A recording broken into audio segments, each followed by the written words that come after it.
என்னுடைய கவன ஈர்ப்பு வருதுன்னு தெரிஞ்ச உடனே முந்தா நேத்து அவசர அவசரமா கூட்டிட்டு போய், இருந்தாலும் கூட இதுக்காக இல்லாம விண்ணப்பிக்க கூடியவர்கள், அது அந்த பையன் சொல்றான், இது மாதிரியான இளைஞர்களுக்கு நம்முடைய மாண்புமிகு முதலமைச்சரை பொறுத்தவரையில சேலம் மாவட்டம், எங்களுடைய மாவட்டத்தில் 194 பேருக்கு வழங்கப்பட்டிருப்பதாக மாண்புமிகு அமைச்சர் அறிவிப்பதற்கு அந்த செய்திக்கு நன்றி. இன்னொன்னு, இந்த மாற்றுத்திறனாளிகள் நலத்துறையில சொன்னா எங்களை கேட்டா சொல்றாங்க, சேலம் மாவட்டத்தில் இருக்கிற அந்த அதிகாரி தான் பக்கத்தில் இருக்கிற நாமக்கல் மாவட்டத்துக்கும் பொறுப்பு அதிகாரின்னு சொல்றாங்க.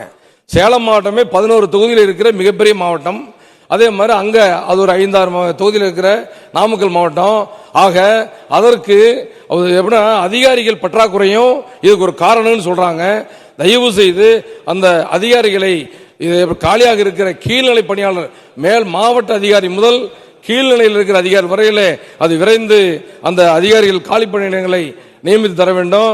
இந்த இன்னொரு செய்தி, அந்த வெங்கடேசன் தம்பிக்கு என்னுடைய கவன ஈர்ப்பு வருதுன்னு தெரிஞ்ச உடனே முந்தா நேத்து அவசர அவசரமா கூட்டிட்டு போய் அவர் அந்த அபயத்துக்கான இது எடுத்திருக்காங்க, அளவு எடுத்திருக்காங்க. இருந்தாலும் கூட இதுக்காக இல்லாம விண்ணப்பிக்க கூடியவர்கள், அது அந்த பையன் சொல்றான், அண்ணா எனக்கு கையில்லாதனால கல்யாணம் பண்றது யாரும் பொண்ணு தர மாட்டேங்கிறாங்க, தொழில். இது மாதிரியான இளைஞர்களுக்கு நம்முடைய மாண்புமிகு முதலமைச்சரை பொறுத்தவரையில மாற்றுத்திறனாளிகள் நலத்துறையை தன்னுடைய நேரடி கட்டுப்பாட்டில் வைத்திருக்கிறார். அதெல்லாம் ரொம்ப மற்றற்ற மகிழ்ச்சி. இருந்தாலும் கூட இது மாதிரி குறைபாடுகளை நேரடியாக நம்முடைய மாண்புமிகு முதலமைச்சர் அவர்கள் மிக விரைந்து கலைந்து தர வேண்டும் என்று அன்போடு கேட்டு நன்றி பாராட்டி விடைபெறுகிறேன். நன்றி. மாண்புமிகு அமைச்சர்.